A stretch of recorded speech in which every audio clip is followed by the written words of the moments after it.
Buenos días a todos. Mi nombre es Óscar Casimiro Muñoz, estudiante de la maestría en Ciencias Matemáticas Aplicadas e Industriales de la UAM Iztapalapa. Estamos en la Feria de Ciencias de la UAM Iztapalapa 2022. Y en esta ocasión yo les voy a hablar del tema principal de mi tesis, que es el diseño del esquema de firma digital ETRUSIG. Bien, como introducción tenemos una motivación eh, que consiste de lo siguiente. Debemos entender que una firma digital es una analogía de las firmas autógrafas a mano sobre papel. Y bueno, en la actualidad las firmas digitales se han vuelto muy populares porque sirven para garantizar la autenticidad de algún documento electrónico, así como confirmar que el mensaje no haya sido alterado desde que fue firmado por algún emisor. Existe un esquema de firma digital estandarizado que se llama PQIntrusig.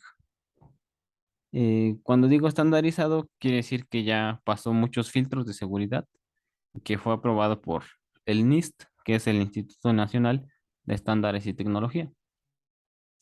Este esquema de firma digital fue diseñado por Hofstein, Piper y Silverman y se inspiraron en el criptosistema Entru y el esquema de firma digital GGH, porque pues Entru resultó ser resistente a muchos ataques comunes, como los ataques de látices, ataques de fuerza bruta. Mientras que, pues, el esquema de firma digital GGH, pues, está basado en látices. Y eso, pues, favoreció y motivó al diseño del esquema P4SIG.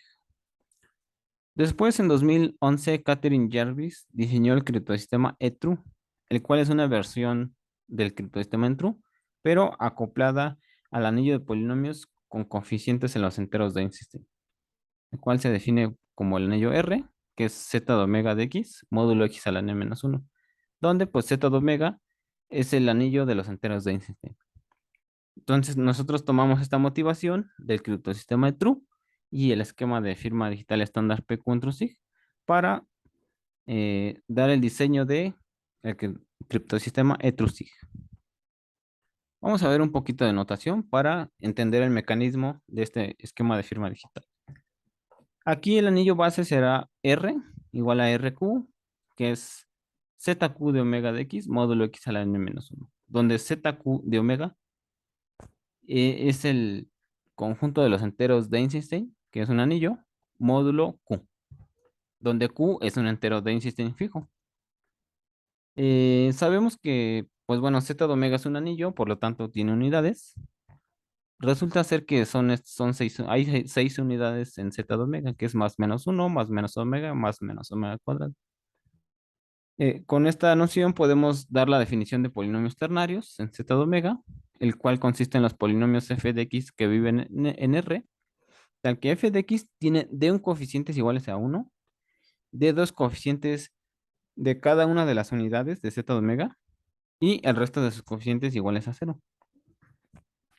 También consideramos conjuntos de R, como es el conjunto R de K, que consiste de polinomios f de x que viven en R, tal que la norma infinita de f de x es menor o igual que la norma de K, donde K es un entero de Einstein fijo. La norma infinita de f de x no es más que el máximo de los coeficientes del polinomio f de x. Y n de k, pues es una norma que se le asocia a los enteros de Einstein. También podemos calcular pues la norma infinito a polinomios de rotación. Entonces, para eso generamos una matriz de rotación cíclica de un polinomio dada por m igual a f1 a f2 hasta fn, donde las fi están dadas por f de x por x a la i-1 módulo x a la n-1. Entonces, cuando nos referimos a la norma infinito de elementos de m, pues tomamos la notación norf y se establece como sigue. Le vamos a calcular la norma infinito al polinomio suma desde igual a 0 hasta n-1 de f de x por x a la i, todo reducido módulo x a la n-1. y ya después calculamos en norma infinita, ¿no? Como ya lo dijimos, como el máximo de sus coeficientes. Este, ahora, bueno, el máximo de sus coeficientes, pero respecto a una norma, ¿no? Porque como ya tenemos acá números eisenianos, que son subconjuntos es un subconjunto de los complejos, ya no hay manera de medirlos, pero los medimos respecto a la noción de norma, ¿no? Ahora, también consideramos subconjuntos de látices de la forma LH intersección R de K cruz R de K sub 2, donde, bueno, LH es un látiz, K1 y K2 son enteros de índices fijos, ¿no? Y bueno, ya definimos quiénes son los R de K. También, dado un anillo R y P en R, el conjunto P por R igual a P por X tal que X está en R, se va a llamar el conjunto de los múltiplos del elemento P que vive en R. Ok, con esa notación ya podemos dar o iniciar el concepto del esquema de firma digital ETROSIG. La definición de este esquema de firma digital está dada como sigue. Está dada por la tupla M, R cruz R, P por R de P, cruz R de P, S como V. Donde, bueno, M es el conjunto de mensajes posibles convertidos en su forma binaria. R cruz R es el producto cartesiano de R consigo mismo.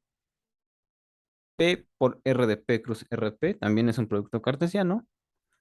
S es algoritmo, es el conjunto de los algoritmos de firma FIR sub K, que va del conjunto M a R cruz R. Y V es el conjunto de algoritmos de verificación ver sub K, que va de R cruz M al conjunto de las válidas o no válidas. Ok.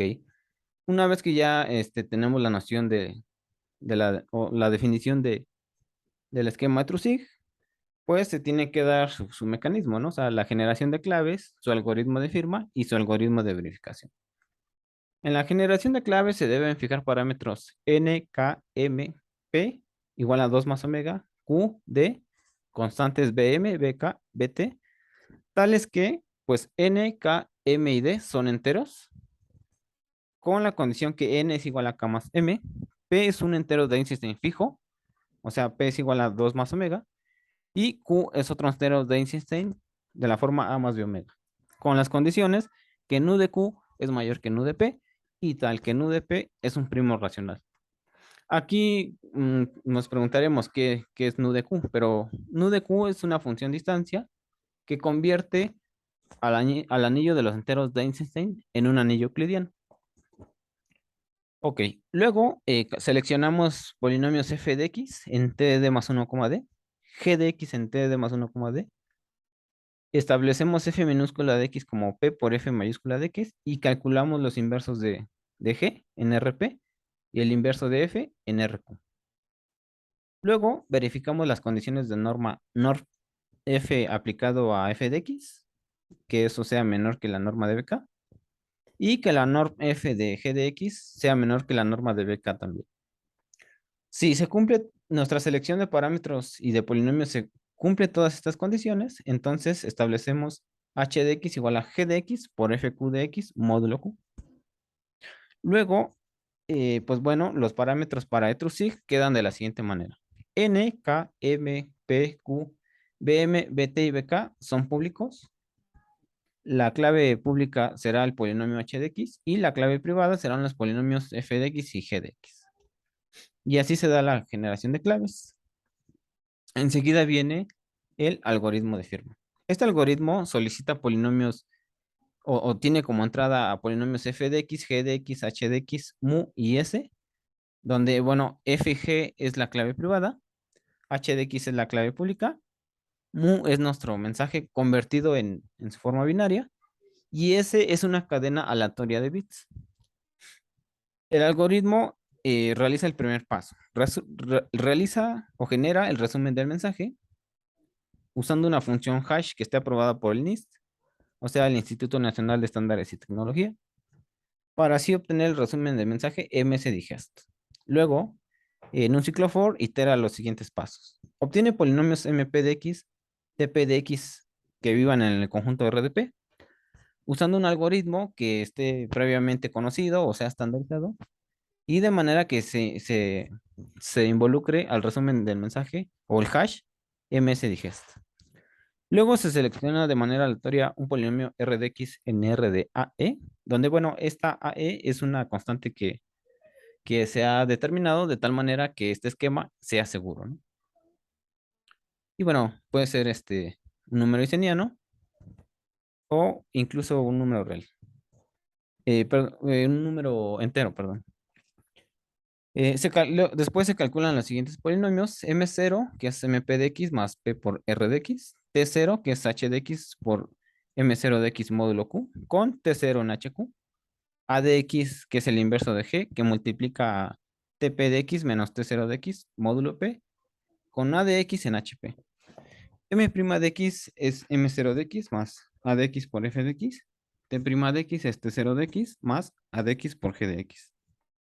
Donde, pues bueno, HQ y HP son las regiones fundamentales de los ideales Q y P respectivamente. Donde, bueno, los ideales Q y P determinan un látiz en el plano complejo, y como en teoría de látices, a todo látiz se le puede asociar su región fundamental, que pues bueno, sigue siendo en su conjunto de los números complejos, ¿no? Y eso lo llamamos HP y HQ. Y el algoritmo de firma se va a detener hasta que se cumplan las condiciones siguientes: que la norma infinito de A por F sea menor o igual que la norma de BM, la norma infinito de A por G sea menor o igual que la norma de BT, la norma infinito de M' sea menor o igual que la norma de Q, que nu de Q, menos la norma de BM, y que la norma infinito de T' de X sea menor o igual que nu de Q menos BM.